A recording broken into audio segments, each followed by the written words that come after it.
Iran যুদ্ধের মাঝে দেশের জ্বালানি নীতিতে মেগা রদবদল, এক ধাক্কায় কমলো কোন কোন তেলের শুল্ক, জানতে চোখ রাখুন বিস্তারিত খবরে।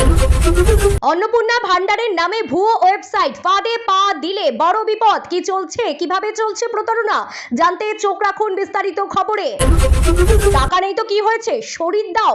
বাড়ি ভাড়া না পেয়ে মা মেয়ের সঙ্গে যা করলো বাড়িওয়ালা, শিউরে উঠছে গোটা সমাজ। কত আয়, কত সোনা, ব্যাংকে কত টাকা, সামনে এলো অভিষেকের সব সম্পত্তির হিসেব, জানুন বিস্তারিত খবরে। 21শে মের আগে ফলতায় উলটপুরাণ, বিজেপির চালের মাঝে এবার বড় কামব্যাকের পথে সিপিএম। মায়েদের সাহসিকতার কাছে হার মৃত্যুর, শিশুদের বুকে আগলে রেল লাইনে শুয়ে পড়লেন 3 তরুণী, ওপর দিয়ে গেল ট্রেন। আর তারপর জানুন বিস্তারিত খবরে। ডিবিটি লিংক, অন্নপূর্ণা ভান্ডারের টাকা পেতে অ্যাকাউন্টের সঙ্গে ডিবিটি লিংক করা জরুরি, কিভাবে করবেন জানুন বিস্তারিত খবরে। মুখ্যমন্ত্রীকে খুনের হুমকি, আল কায়দার নামে ইমেল, গার্ডেন রিচ থেকে গ্রেফতার এক যুবক, জানুন বিস্তারিত খবরে। আসবো এবার বিস্তারিততে।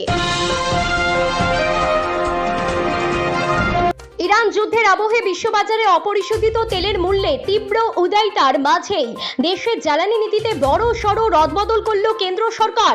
শুক্রবার অর্থমন্ত্রকের পক্ষ থেকে জারি করা একটি বিজ্ঞপ্তিতে জ্বালানি রপ্তানি শুল্কে একগুচ্ছ সংশোধনের কথা ঘোষণা করা হয়েছে, যা আজ অর্থাৎ 16ই মে থেকে কার্যকর হচ্ছে। ইরান যুদ্ধের আবহে বিশ্ববাজারে অপরিশোধিত তেলের তীব্র দাম বৃদ্ধির মাঝেই দেশের জ্বালানি নীতিতে বড়সড় রদবদল করল কেন্দ্র সরকার। শুক্রবার অর্থমন্ত্রকের পক্ষ থেকে জারি করা একটি বিজ্ঞপ্তিতে জ্বালানি রপ্তানি শুল্কে একগুচ্ছ সংশোধনের কথা ঘোষণা করা হয়েছে, যা 16ই মে থেকে কার্যকর হচ্ছে। লোভ পাপ, পাপে মৃত্যু, প্রতারণার ফাঁদে পা দিলেই একেবারে সর্বশান্ত। পুরুলিয়ায় প্রতারণা চক্রের হদিশ পেতেই তদন্তে নেমেছে পুলিশ। বেশ কয়েকটি ঘটনার সামনে এনে সাবধান বাণী দিয়েছে পুলিশ কর্তারা। গত কয়েকদিন ধরে পুরুলিয়া সহ আশেপাশের এলাকায় একাধিক লিঙ্ক বা মেসেজ পাঠিয়ে সাইবার প্রতারকরা অপরাধের জাল বিছিয়েছে, যেখানে পা দিলেই একেবারে বিপদ, একেবারে সর্বস্ব খুইয়ে যাবে। এই সাবধান বাণী দিয়ে সাধারণ মানুষজনকে সতর্ক করছে পুরুলিয়া জেলা পুলিশ তাদের নিজস্ব সমাজ মাধ্যমের অ্যাকাউন্টে ওই অন্নপূর্ণা ভান্ডারের ওয়েবসাইট সংক্রান্ত বিষয়টি তুলে ধরে সাইবার প্রতারণা থেকে সাবধান হওয়ার কথা বলেছে। পুরুলিয়া জেলা পুলিশ জানিয়েছে, সম্প্রতি ভুয়ো ওয়েবসাইট অন্নপূর্ণা ভান্ডার প্রকল্পের নাম করে সাধারণ মানুষের ব্যক্তিগত তথ্য সংগ্রহ করে প্রতারণার চেষ্টা করা হচ্ছে। ফ্রি রিচার্জ অফার, পশ্চিমবঙ্গে প্রথমবার বিজেপি সরকার গঠনে আনন্দে মোদিজি সকল ভারতীয়দের 749 টাকার 3 মাসের রিচার্জ একেবারে ফ্রি দিচ্ছেন। এই সব অ্যাকাউন্ট একেবারেই ভুয়ো। এই সব অ্যাকাউন্টে ক্লিক করলেই আপনার ব্যাংক অ্যাকাউন্ট থেকে শয়ে টাকা কেটে যেতে পারে, তাই সাবধানে থাকুন। অসহায়ত্বের সুযোগ নিয়ে এক অভাগী মা ও তার তরুণী মেয়ের ওপর বাড়িওয়ালার নির্মম ও পৈশাচিক অত্যাচারের এক হাড়হিম করা ঘটনার সামনে এসেছে। মাসের শেষে স্রেফ সামান্য কয়েকটা টাকার জন্য বাড়ি ভাড়া বাকি পড়ায় মানবিকতার সমস্ত সীমা লঙ্ঘন করে ওই মা ও মেয়ের ওপর নারকীয় নির্যাতন চালানোর অভিযোগ উঠল খোদ গৃহকর্তার বিরুদ্ধে। আধুনিক সমাজের বুকে দাঁড়িয়ে এক মহিলার অসহায়তার সুযোগ নিয়ে এই ধরনের বর্বরোচিত আচরণ উস্কে দিয়েছে তীব্র ক্ষোভ ও সামাজিক নিরাপত্তা নিয়ে বড়সড় প্রশ্ন। স্থানীয় ও পুলিশ সূত্রে জানা গেছে, নির্যাতিতা ও পরিবারটি দীর্ঘদিন ধরেই অভিযুক্ত বাড়িওয়ালার বাড়িতে ভাড়া থাকতেন। সাম্প্রতিক সময়ে চরম আর্থিক অনটনের মধ্য দিয়ে যাচ্ছিল পরিবারটি। এর জেরে চলতি মাসে বাড়ি ভাড়া দিতে কিছুটা দেরি হয় মা ও মেয়ে দুজনকেই বাড়িওয়ালার কাছে হাত জোর করে কয়েকটা দিনের সময় চাওয়া হয়েছিল। কিন্তু হাত জোর করে বাড়িওয়ালার কাছে কয়েকটা দিন সময় চেয়েছিল মা মেয়ে, কিন্তু অভিযোগ টাকার অহংকারে অন্ধ বাড়িওয়ালা সেই অনুরোধে কান না দিয়ে উল্টে তাদের ওপর চড়াও হয়। ডায়মন্ড হারবারের সাংসদ অভিষেক ব্যানার্জির বাংলার রাজনীতিতে অন্যতম গুরুত্বপূর্ণ মুখ। তৃণমূল কংগ্রেসের সর্বভারতীয় সাধারণ সম্পাদক হিসেবে সংগঠনের গুরুত্বপূর্ণ দায়িত্ব সামলেছেন তিনি। রাজনৈতিক ময়দানে সক্রিয় ভূমিকার পাশাপাশি তার ব্যক্তিগত সম্পত্তি ও আয়ের পরিমাণ নিয়েও বারবারই কৌতূহল থাকে সাধারণ মানুষের মধ্যে। কত সম্পত্তির মালিক অভিষেক ব্যানার্জি? 2024 সালের লোকসভা ভোটের আগে নির্বাচন কমিশনের কাছে জমা দেওয়া হলফনামায় নিজের আর্থিক অবস্থার পূর্ণ বিবরণ তুলে ধরেছিলেন অভিষেক বন্দ্যোপাধ্যায়। কোথায়? সেই নথি থেকেই সামনে এসেছে তার আয়, সঞ্চয় ও সম্পদের খুঁটিনাটি তথ্য। হলফনামার তথ্য বলছে অভিষেকের নামে কোনো বাড়ি, ফ্ল্যাট, জমি, গাড়ি কিংবা বাণিজ্যিক সম্পত্তি নেই। তবে বিভিন্ন ব্যাংক অ্যাকাউন্টে বিমায় ও মূল্যবান ধাতু মিলিয়ে তার অস্থাবর সম্পত্তির পরিমাণ কম নয়, কোটি টাকার কাছাকাছি। আগামী 21শে মে ফলতা বিধানসভা কেন্দ্রে হতে চলেছে হাই ভোল্টেজ পুনর্নির্বাচন। আর এই নির্বাচনকে কেন্দ্র করে ভোটের শেষ লগ্নে এসে ফলতার রাজনৈতিক সমীকরণ একেবারে উলটপালট হয়ে যাওয়ার ইঙ্গিত মিলেছে। একদিকে যেমন এই কেন্দ্রে পদ্ম ফোটানোর জন্য সর্বশক্তি দিয়ে ঝাঁপিয়ে পড়েছে বিজেপি শিবির, ঠিক অন্যদিকে তেমনই নিঃশব্দে নিজেদের হারানো জমি পুনরুদ্ধার করতে এবং ভোট শতাংশ বাড়াতে কোমর বেঁধে ময়দান নেমেছে সিপিএম। রাজনৈতিক মহলের মতে এই দুই বিরোধী শিবিরের এই চরম তৎপরতা জেরে ফলতায় এবার ফুল বদল হওয়া স্রেফ একটা নাকি সময়ের অপেক্ষা। স্থানীয় রাজনৈতিক সূত্রে খবর, 21শে মের এই পুনর্নির্বাচনকে একেবারে অ্যাসিড টেস্ট হিসেবে দেখছে বিজেপি নেতৃত্ব।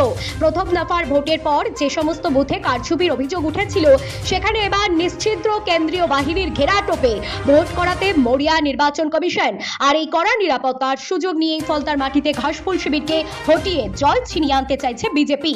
দলের শীর্ষ নেতৃত্ব ইতিমধ্যেই ফলতায় মাটি কামড়ে প্রচার চালাচ্ছে। মৃত্যু হার মানল মায়েদের সাহসিকতার কাছে। রেল লাইনে খুদে সন্তানদের চেপে শুয়ে থাকলেন 3 জন তরুণী। মাথার উপর দিয়ে বেরিয়ে গেল চলন্ত একটা ট্রেন। অল্পের জন্য মৃত্যুর হাত থেকে রক্ষা পেলেন সকলেই। চাঞ্চল্যকর ঘটনাটি ঘটেছে বিহারের শাহপুর পটৌরি রেল স্টেশনে। সেই ঘটনার একটি ভিডিও ইতিমধ্যে প্রকাশ্যে এসেছে। ভাইরাল হয়েছে ভিডিওটি। যদিও সেই ভিডিও সত্যতা যাচাই করিনি আমরা। সংবাদ মাধ্যম সূত্রে জানা গেছে 3 জন মহিলা 2 শিশুকে নিয়ে একটি রেল লাইন পার হচ্ছিল। সেই সময় ওই লাইনে চলে আসে একটি দ্রুতগামী ট্রেন। হঠাৎ বিপদ আঁচ করে মহিলারা তাদের সন্তানদের নিয়ে সরাসরি রেলিং এর নিচে শুয়ে পড়েন। ট্রেনটি তাদের ওপর দিয়ে চলে যায়। অলৌকিকভাবে মহিলা এবং শিশুরা অক্ষত ছিলেন। তবে এই ঘটনায় এক মহিলা আহত হয়েছেন বলে খবর। সেই ঘটনার ভিডিও প্রকাশ্যে এসেছে। ভিডিওটি দ্রুত লক্ষ লক্ষ মানুষের দৃষ্টিও আকর্ষণ করেছে। জুনের প্রথম সপ্তাহে অ্যাকাউন্টে ঢুকবে অন্নপূর্ণা ভান্ডারের 3000 টাকা। কিন্তু ব্যাংক অ্যাকাউন্টের সঙ্গে ডিবিটি লিংক না থাকলে কি মিলবে না টাকা? কিভাবে করবেন লিংক, জানুন বিশদে। বঙ্গে পালাবদল হতেই পূর্বতন সরকারের মতোই লক্ষ্মীর ভান্ডারের আদলে রাজ্যের সমস্ত মহিলাদের 3000 টাকা করে অন্নপূর্ণা ভান্ডার দেবে বিজেপি সরকার। বাংলায় ভোটের প্রচারে এসে সে কথা শুনিয়ে গেছেন মোদী এবং অমিত শাহ। এবার সেই প্রতিশ্রুতি পূরণ করতে চলেছে বাংলার ডবল ইঞ্জিন সরকার। সূত্রের খবর, 1 জুন থেকে রাজ্যের মহিলাদের অ্যাকাউন্টে ঢুকে যাবে অন্নপূর্ণা ভান্ডারের টাকা। তবে তার জন্য ব্যাংক অ্যাকাউন্টের সঙ্গে থাকতে হবে ফোন নম্বর ও আধার লিংক। কিভাবে বুঝবেন আপনার ডিবিটি লিংক আছে কিনা? বিস্তারিত জানতে হলে আপনাকে নিকটবর্তী সাইবার ক্যাফে কিংবা ব্যাংকের সাথে যোগাযোগ করতে হবে। পদে বসার কিছুদিনের মধ্যেই মুখ্যমন্ত্রী শুভেন্দু অধিকারীকে খুনের হুমকি ঘিরে তীব্র চাঞ্চল্য ছড়ালো গোটা রাজ্যে। আল কায়দার নাম করে ভবানীপুর থানায় পাঠানো হয় একটি হুমকির ইমেল, যেখানে মুখ্যমন্ত্রীর ওপর সুইসাইড বম্ব অ্যাটাকের ছক কষার কথা উল্লেখ করা ছিল। ঘটনার তদন্তে নেমে গার্ডেন ব্রিজ থেকে হাসনেন আলী নামে এক যুবককে গ্রেফতার করেছে এসটিএফ। তদন্তে উঠে এসেছে চাঞ্চল্যকর তথ্য। ব্যক্তিগত শত্রুতার জেরেই এই হুমকি মেল পাঠানো হয়েছে বলে দাবি পুলিশের। শুক্রবার সাংবাদিক বৈঠক করে এসটিএফ এর যুগ্ম কমিশনার জানিয়েছেন, বুধবার সকাল 10:15 নাগাদ একেবারে ভবানীপুর থানায় ওই ইমেলটি আসে। সেখানে দাবি করা হয় এক মহিলা আল কায়দা জঙ্গি সংগঠনের সঙ্গে যুক্ত এবং তার মাধ্যমেই বাংলার নতুন মুখ্যমন্ত্রী শুভেন্দু অধিকারীর ওপর আত্মঘাতী হামলার পরিকল্পনা করা হচ্ছে। এই মেল ঘিরে তৎক্ষণাৎ নড়ে চড়ে বসে প্রশাসন। শুরু হয় চিরুনি তল্লাশি ও ডিজিটাল ট্র্যাকিং। তদন্তে নেমে গার্ডেন ব্রিজ এলাকা থেকে হাসনেন আলীকে আটক করে এসটিএফ। পরে জেরার ভিত্তিতে তাকে গ্রেফতার করা হয়েছে।